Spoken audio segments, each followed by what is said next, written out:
Assalamualaikum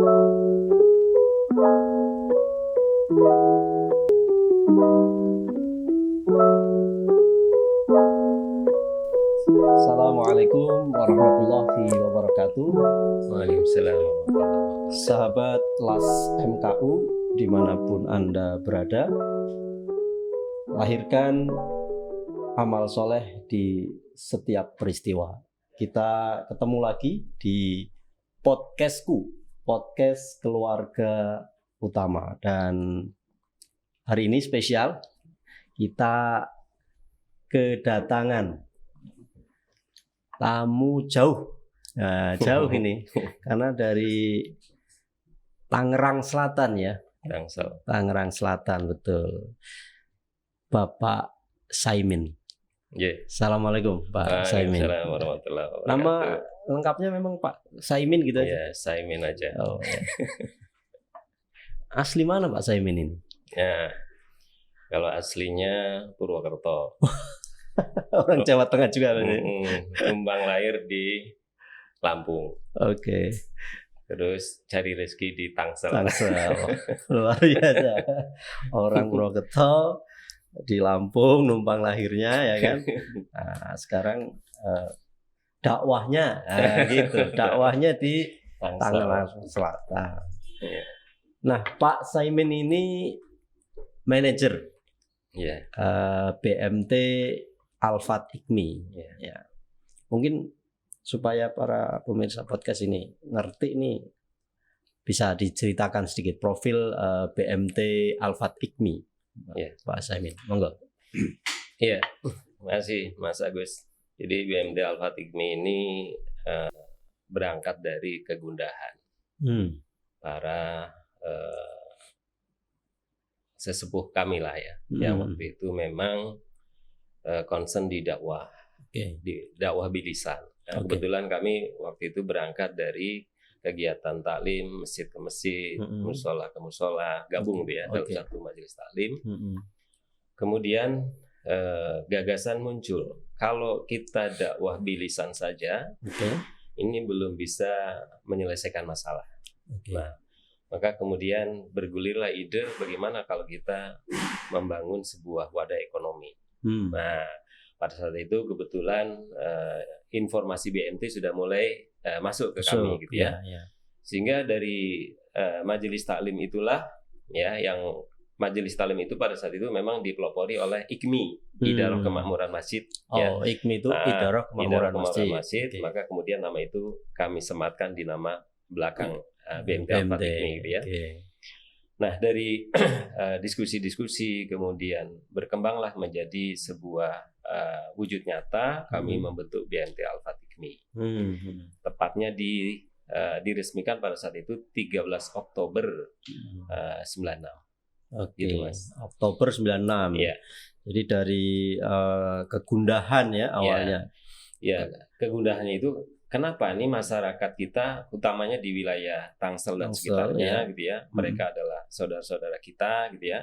Potensi ekonominya ada, tapi kok belum ada nih wadah yang bisa membantu mengembangkan usaha mereka, membantu mengelola tata kelola keuangan mereka, sehingga mereka masih banyak berhubungan dengan para rentenir gitu ya dalam usaha-usaha mereka. Nah, itulah yang kemudian menggugah kami bagaimana kalau kita membentuk wadah ekonomi yang bisa menjadi jembatan untuk pengembangan usaha mereka.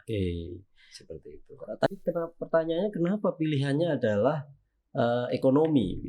Ya, karena kan antara dakwah bilisan ini ketika tidak didukung dengan solusi ekonomi ini akan berat gitu ya, perjalanannya akan berat. Satu sisi masyarakat misalnya mereka tinggalkan riba misalnya. Dakwah menyampaikan jangan melakukan transaksi riba. Tapi kalau tidak ada wadah yang menjadi solusi, bagaimana mereka akan keluar dari masalah itu gitu ya. Nah, itu salah satu contoh. Maka wadah ekonomi syariah ini menjadi sangat strategis untuk mengawal dakwah gitu, sehingga saling berkolaborasi antara dakwah bilisan dengan dakwah ekonomi ini, sehingga kita harapkan hasilnya akan lebih optimal. Nah, jadi memang mencoba lebih komprehensif ya dakwahnya ya. Setelah ada dakwah, ceramah, tinggalkan riba. Gitu. Terus ini uang saya simpan di mana ini? Simpanlah. Ada BMT nih sekarang gitu. Kalau saya butuh usaha, nah modalnya di mana nih? Solusinya gimana kalau nggak ada BMT tempat yang untuk mengakses modal, gitu. Maka itulah yang menjadi kemudian lahirlah BMT Al-Fat Iqmi. Wah, keren nih. Nah, sekarang setelah tadi tahun 96 ya. Berarti sekarang udah berapa? Udah 20 tahun lebih ya. Hampir 24 tahun. Nah, sekarang seperti apa Pak Saimin perkembangannya? Ya, alhamdulillah gitu ya. Meski dibanding teman-teman daerah kami agak tertinggal, tapi ya kami melihat ada hal yang berbeda BMT di wilayah perkotaan dengan wilayah daerah. Ya. Kalau di wilayah daerah culture-nya lebih kondusif lah ya, karena budayanya hampir sama gitu ya. Berbeda dengan di Tangsel ini yang sudah berhimpitan dengan kota Jakarta ini tidak bisa lepas dari budaya Jakarta juga gitu ya. Heterogen masyarakatnya, culture yang berbeda, sehingga ini juga menjadi tantangan buat kami. Ya. Tapi alhamdulillah meskipun pergerakannya tidak seperti teman-teman di daerah, alhamdulillah kami masih bisa eksis untuk memberikan manfaat kepada masyarakat banyak. Gitu. Jadi sebenarnya tantangan terbesar mengelola BMT di daerah urban ya gitu di perkotaan gitu apa Pak Saimin? Iya, sebenarnya banyak hal ya tantangan yang dihadapi gitu ya. Pertama tadi masalah culture masyarakat ya, kultur masyarakat yang berbeda-beda, sehingga kami harus juga menyelami, ya kan, menyelami kultur masing-masing. Misalnya ketika kami berhubungan dengan masyarakat Minang, misalnya contoh nih, mohon maaf nih orang-orang yang dari Minang nih bukan tapi ini sebagai contoh saja. Kami harus menyelami bagaimana kultur orang Minang, bagaimana kultur orang Sunda, bagaimana kultur orang Betawi dan seterusnya, gitu ya. Artinya dari situ kami juga akhirnya kami juga belajar, gitu ya, bagaimana kita harus berinteraksi dengan mereka. Dan kemudian itulah yang kami kelola, gitu ya, bagaimana mengelola beberapa culture ini menjadi sebuah kekuatan gitu ya. Nah, kuncinya adalah memang pada akhirnya hubungan ya, bagaimana kita membangun hubungan dengan mereka dengan pendekatan culture tadi ya, itu alhamdulillah membuat ya dukungan kepada BMT Al-Fat Iqmi terus tumbuh gitu. Baik. Jadi memang ada heterogenitas ya. Anggota atau pengguna manfaat dari BMT. Nah, di BMT Al-Fat Iqmi sendiri sekarang produk yang dikembangkan apa saja Pak? Sekarang kami sudah mulai mengembangkan ke produk-produk yang lebih variabel gitu ya. Kalau dulu kita lebih dominan kepada murabahah, ijarah gitu ya. Nah, sekarang ini kami sudah mulai mengembangkan kepada produk istisna. Jadi bagi anggota-anggota yang ingin melakukan renovasi rumah atau membangun rumah atau membangun sesuatu yang dari bahan mentah menjadi bahan jadi ya, intinya itu kita bisa pakai fasilitas produk istisna gitu ya. Di samping itu juga kita sudah mulai masif untuk melayani pembiayaan-pembiayaan yang sifatnya untuk menunjang kegiatan anggota. Misalnya mereka butuh kendaraan operasional, baik untuk usaha maupun untuk menunjang kegiatan kerjanya. Itu kami juga sekarang sudah mulai masuk di situ. Jadi produk-produk ini memang selain produk simpanan ada pembiayaan yang mencoba memberi solusi atas kebutuhan-kebutuhan masyarakat. Nah, itu sampai sekarang anggota itu masih di Tangerang Selatan saja atau sudah keluar juga dari Tangerang Selatan? Nah, ini Tangsel ini secara demografi diuntungkan juga, karena dia posisinya berhimpitan dengan Jakarta, Depok, Bogor, gitu ya. Nah, jadi walaupun posisinya di Tangsel, tapi wilayah jangkauan keanggotaannya bisa merambah ke bahkan sampai Bekasi ada ya. Bekasi juga ya. Seperti itu. Jadi karena berhimpitan tadi jadi geografisnya menguntungkan ya. Dari sisi itu, dari sisi keanggotaannya diuntungkan gitu. Seperti itu. Nah, apa strategi yang sudah diterapkan Pak di BMT? Terutama ini kan kita masuk di era yang di mana teknologi ya, semakin menjadi sesuatu yang memang ya masyarakat semuanya sekarang mulai akrab dengan teknologi. Ya, BMT Al-Fat IGMI bagian juga dari sebuah perubahan gitu ya, perubahan zaman gitu ya, di mana zaman saat ini harus aware dengan teknologi, harus juga tidak boleh artinya mengabai dengan teknologi gitu ya. Maka BMT Al-Fat IGMI juga mencoba untuk menjawab tantangan tersebut ya.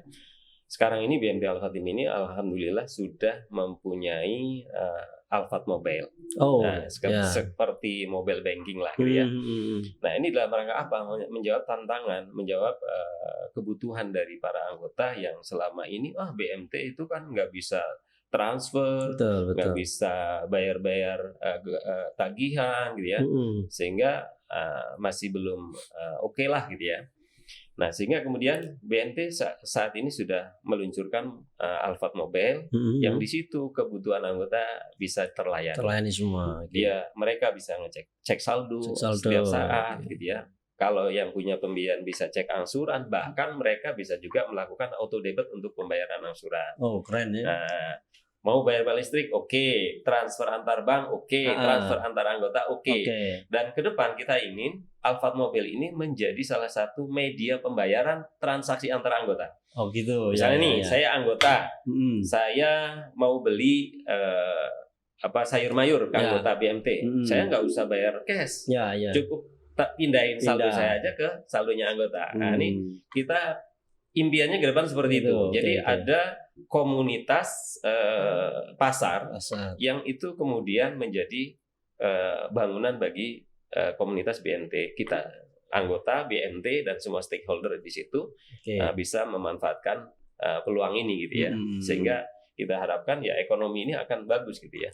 Berarti mencoba mengkoneksikan semua anggota BMT melalui satu platform aplikasi. Keren juga ini. Nah, BMT ini kan sesuai namanya ya, Baitul Mal wa Tamwil nih Pak Saimin. Apakah kepentingan Baitul Mal itu juga sudah ada di aplikasi tersebut? Misalnya saya mau bayar infak nih atau ingin zakat, bisa nggak pakai aplikasi ini? Ya, salah satunya itu. Jadi anggota sekarang ini sangat dimudahkan. Mereka mau infak nih, berapapun infak yang mau mereka bayarkan ke Baitul Mal Al-Fat IGMI, tinggal klik dan dana akan langsung otomatis masuk ke rekening infak. Oh gitu ya, wah keren juga nih. Nah, apakah di platform itu juga ini nih manajemen menampilkan program-programnya Baitul Mal apa saja di situ sehingga anggota kemudian punya pilihan, saya mau infak ke program ini nih gitu. Ya ini hal yang menarik ya.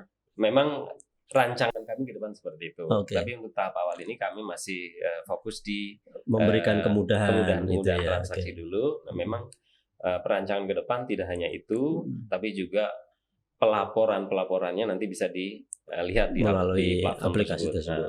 Nah, ngomong-ngomong soal Baitul Mal, apa program Baitul Mal BMT Al-Fat yang jadi unggulan nih? Baitul Mal Al-Fat IGMI ini punya 4 program unggulan. Ya, pertama insan sehat. Kedua insan cerdas. Ketiga insan mandiri. Keempat insan mulia. Apa saja itu? Mungkin bisa dijelaskan. Banyak ini. Kalau dibuka gitu. Ya, saya yang nebak-nebak ya insan sehat ini kesehatan ya kan.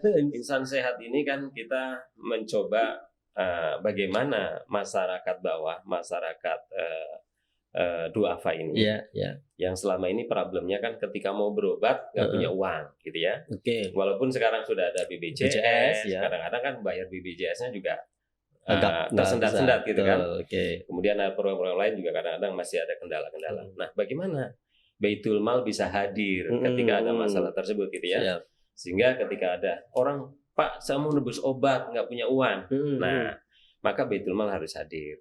Ya, Pak, kami harus kontrol, nggak punya dana, nah, Baitul Mal harus hadir seperti itu. Nah, ini konsep-konsep seperti itu yang sedang dan terus akan dikembangkan.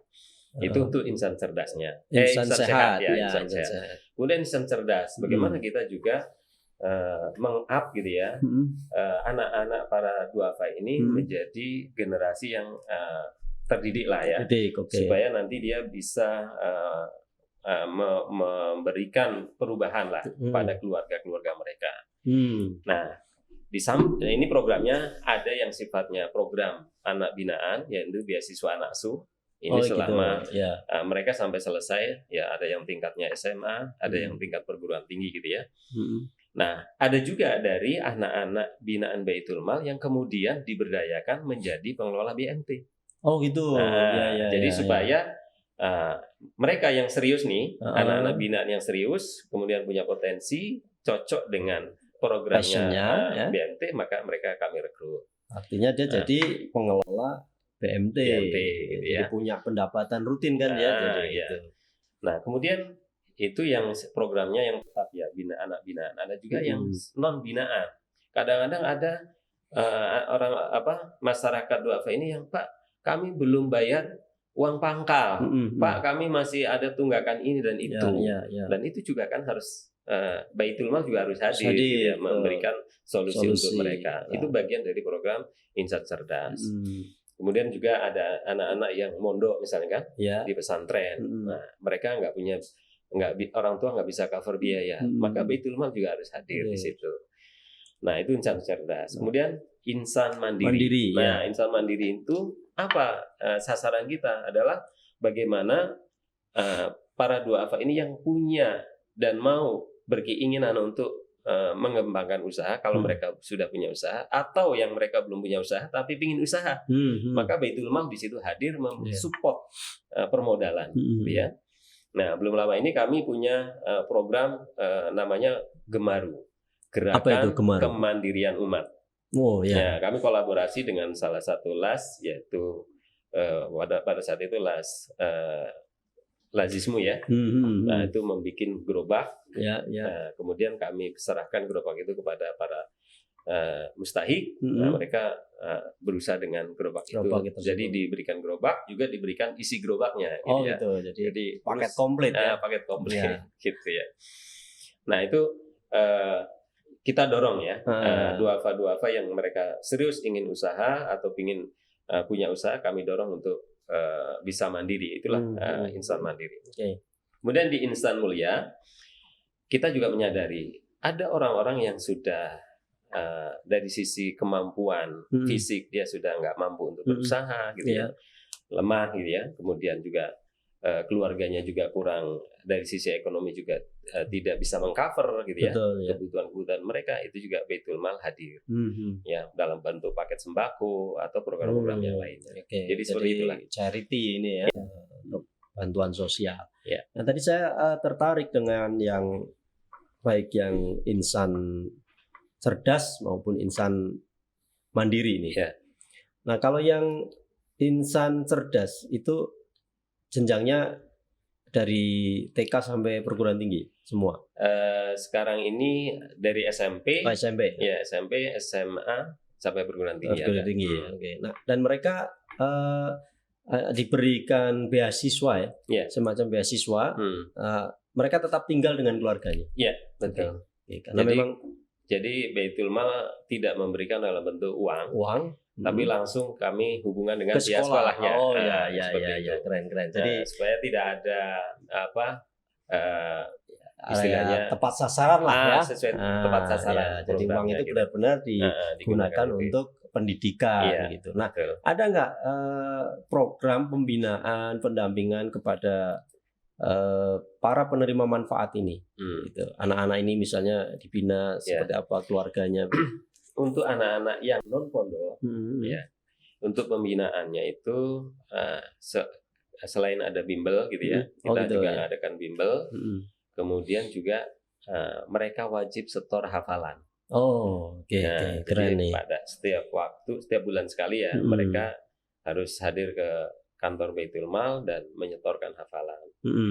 Kalau anak-anak yang di luar sudah di pondok, ya, kami serahkan ke pondok, tinggal minta laporannya.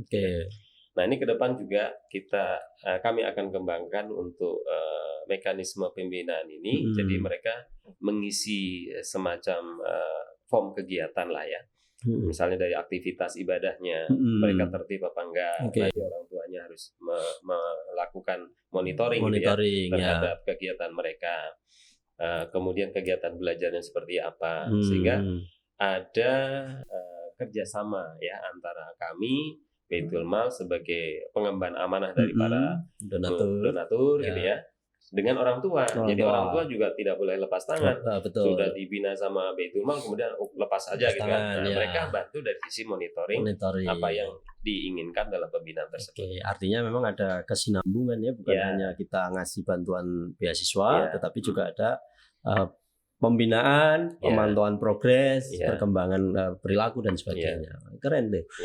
Nah, yang ekonomi tadi kan disampaikan oleh Pak Saimin, BMT memberikan Baitul Malnya memberikan bantuan berupa gerobak ya atau alat untuk berusaha lah ya. Jadi nggak ngasih ikan tapi ngasih pancingnya begitu. Nah, itu apakah juga ada pembinaan untuk mereka setelah diberikan modal berupa dagangan dan gerobaknya itu? Jadi konsep yang kami terapkan, jadi anggota binaan ini mereka diharuskan nabung setiap hari. Misalnya nabung mereka 10.000 setiap hari. Jadi 5.000-nya sebagai investasi mereka untuk mengembangkan usaha. Nah, 5.000-nya nanti untuk guliran yang lain. Oh gitu. Tapi nanti diakumulasi setiap bulan gitu ya. Oh gitu ya. Nah, itu yang kami sudah rancang di program yang Gemaru itu seperti itu. Oke. Artinya dari dana ini nanti akan bergulir ke penerima manfaat yang lainnya ya. Iya. Jadi tidak berhenti. Tidak berhenti, betul. Di samping itu juga tadi mereka nabung, kan kita wajibkan nabung 10.000, 5.000 kembali kepada mereka. Nah, ini juga mendidik supaya mereka bisa saving lah ya. Untuk penguatan modal mereka sendiri. Nah, ada nggak indikator atau apa yang mungkin oleh manajemen Baitul Mal ya, ini saya ngasih modal nih, nanti akan kita ukur keberhasilannya. Ya, pada saat pengajuan program itu biasanya kami tanya ya, mereka pertama ngisi form gitu ya, berapa sih pendapatan mereka, gitu kan. Nah, dari situlah kemudian kami mengukur setelah dapat program bagaimana, ada perbaikan nggak nih, misalnya dari omset penjualannya berapa, putaran belanja berapa, pendapatan berapa gitu ya. Nah, dari situ bisa kita ketahui ada perubahan apa enggak. Gitu ya, siap. Berarti dengan begitu kan kita bisa ini progresnya bagus nih gitu ya. Nah, untuk membiayai semua program tadi. Sebelum itu saya ini dulu deh. Sampai sekarang berapa orang yang sudah menerima manfaat Pak atas program-program ini, baik yang insan cerdas, insan mandiri? Kalau untuk yang insan cerdas sudah di atas 200-an. 200 orang? Ya, secara selama program ya. Luar biasa ya. Kalau yang insan mandiri sekarang ini aja anggota binaannya ada 200-an. Ya mungkin lebih dari 400 lah. Insan mandiri yang dibantu itu bergulir itu ya. 400 orang. Ada. Dahsyat itu kalau secara akumulasi ya. Iya. 400 orang. Itu kan kepala keluarga kan mestinya. Artinya program ini bisa jadi sudah tembus 1.000 orang yang merasakan manfaatnya kan. Kalau misalnya iya kan, satu kakak katakanlah punya istri satu, anaknya 2 begitu aja sudah 4 kali 400 sudah 1.200. Dahsyat ini. Nah, pertanyaan saya Pak Saimin, duitnya dari mana itu gitu untuk membiayai program itu kan? Karena ini adalah program dari kita, oleh kita, ya, dan untuk kita. Artinya gini, mereka masyarakat duafa adalah bagian dari kita, dan kita adalah bagian dari mereka, gitu kan? Maka bagaimana kita yang diberikan kemampuan dari sisi rezeki oleh Allah bisa membantu mereka yang butuh, gitu kan? Nah, itulah yang kemudian kami keluarkan dalam bentuk program kepada para musinin, gitu ya, para donatur. Kami punya program ini, kami punya program ini. Nah, itu melibatkan semua stakeholder, tentunya. Kami sebagai para insan BMT-nya juga harus menjadi pelopor dari dari sisi bagaimana menggerakkan infak sedekahnya itu, gitu ya. Kemudian kami mengajak para anggota. Anggota juga kami libatkan. Kemudian juga masyarakat sekitar. Kemudian juga para lembaga-lembaga yang bisa kita ajak sinergi, kolaborasi. Kolaborasi. Nah, itulah yang terus kami akan coba bangun, ya, kembangkan dari sisi para donatur yang terus bisa bergabung dengan Baitul Mal Al-Fatihmi, supaya nanti bisa memberikan maslahat yang lebih luas lagi. Betul. Nah, kalau penerima manfaatnya kan terdata tuh sekitar tadi udah kita hitung ratusan orang. Apakah donaturnya ini juga ada? Untuk donatur ini masih jadi PR kami. Nah, kayaknya keren juga loh kalau misalnya donaturnya ada datanya, ya kan, database-nya. Alhamdulillah tahun 2020-2021 ini memang kami sedang melakukan pembenahan di sisi itu. Kami sedang melakukan inventarisir donatur, supaya nanti kita bisa memberikan report secara update, itu gitu betul. Sehingga mereka akan lebih nyaman lagi. Betul. Karena tentu mereka ada kebahagiaan tersendiri kan, ketika memberikan bantuan atau donasi kepada penerima manfaat, dan penerima manfaatnya ada progresnya gitu. Saya juga sampaikan ke teman-teman di Baitul Mal itu, kita dapat amanah nih dari musinin, dari para donatur. Mereka berharap ketika mereka berdonasi ada kebaikan yang akan terus mengalir kepada mereka. Nah, itu gitu ya. Maka jangan sia-siakan itu. Jangan sampai kebaikan itu berhenti gara-gara kita tidak amanah, atau gara-gara kita memperlambat.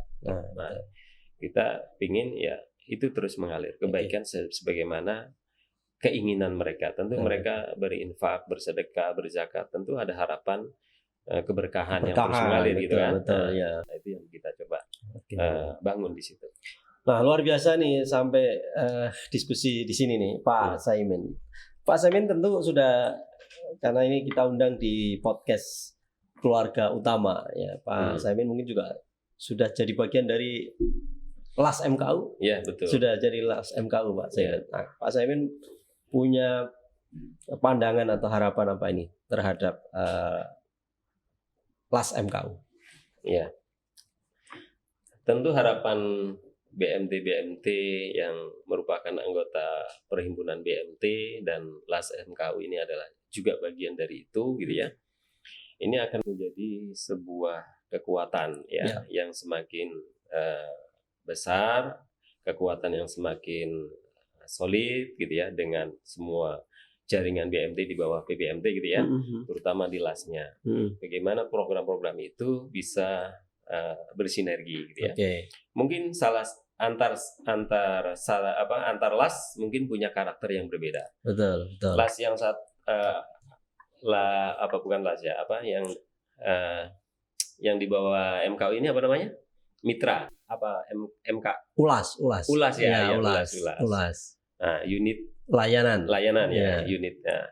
Antar unit layanan ini mungkin punya karakteristik yang berbeda-beda. Mungkin ada yang karakteristiknya di situ agnianya banyak.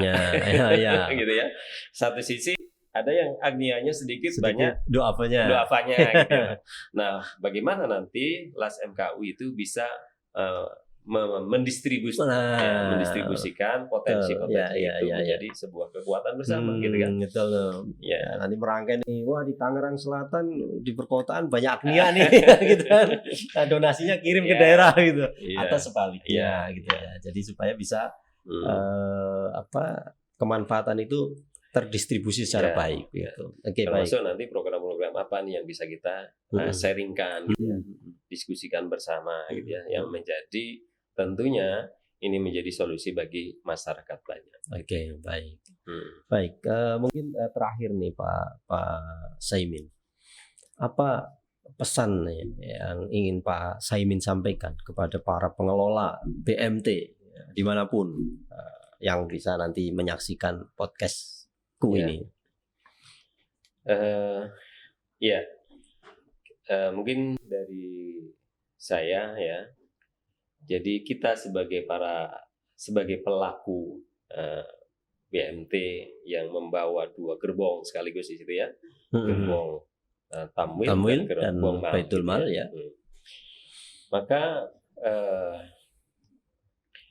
awal-awal kita berkecimpung di BMT mungkin orientasi kita cari maisha, fulus ya, gitu ya. Fulus.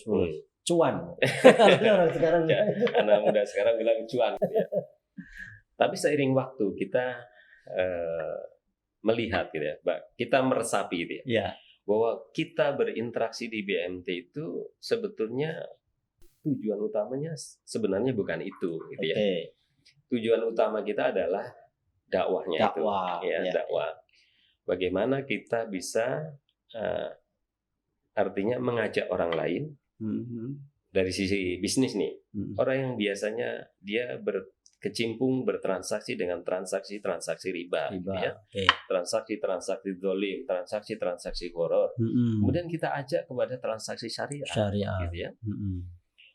Kemudian di situ kita mengeluarkan energi, mengeluarkan pikiran, ya, bahkan juga kadang-kadang mengeluarkan harta kita untuk bisa membangun dakwah ini gitu ya.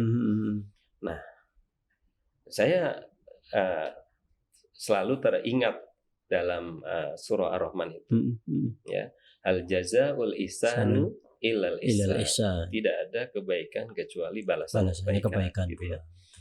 Nah, maka kemudian kita ini punya tugas yang sangat mulia sebetulnya gitu ya. Tapi kadang-kadang kita nggak sadar kalau kita ini berada di institusi yang punya visi misi dan tujuan yang sangat mulia. Sedang mengajak kebaikan, mengajak kepada kebaikan. Dan ketika kita mengajak kebaikan, orang-orang yang mengikuti kebaikan itu kita dapat kebaikannya pula, pahalanya pula gitu ya. Maka saya ingin memberikan semangat kepada teman-teman gitu ya, yang sekarang ini berkecimpung baik di Baitul Malnya maupun di Baitul Tamwilnya. Maka jangan merasa putus asa, jangan merasa gundah gulana gitu ya. Kalaupun sekarang ini income kita masih belum sesuai harapan gitu ya, ya maka jangan menyebabkan itu menjadi keputusasaan kita. Ya. Ada kebaikan yang sangat besar. Kita memberikan maslahat kepada orang banyak, gitu ya.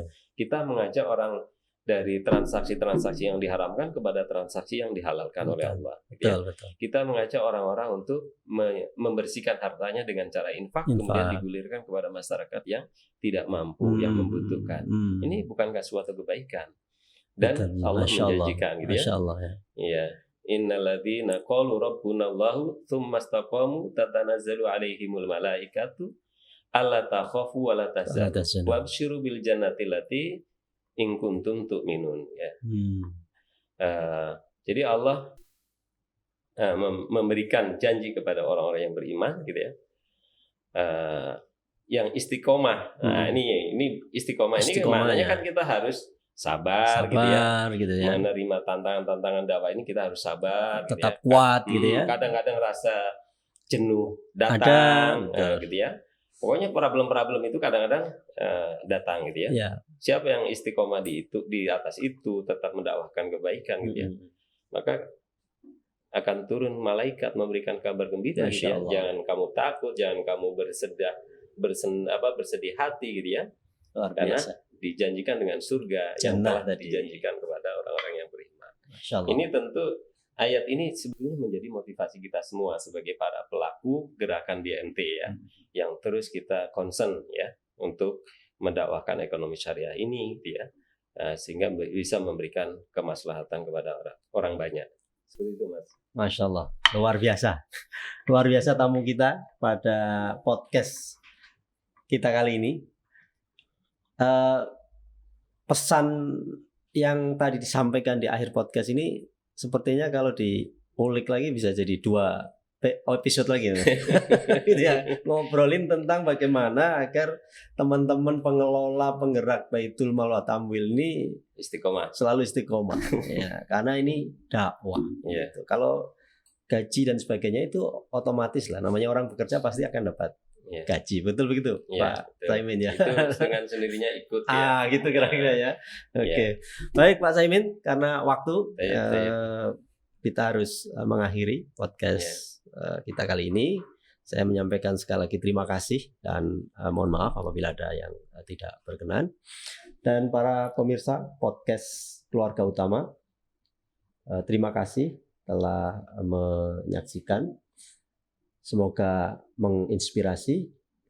Podcast Keluarga Utama, lahirkan amal soleh di setiap peristiwa. Saya Agus Jamaluddin, mohon maaf dan terima kasih. Assalamualaikum warahmatullahi wabarakatuh. Waalaikumsalam warahmatullahi wabarakatuh.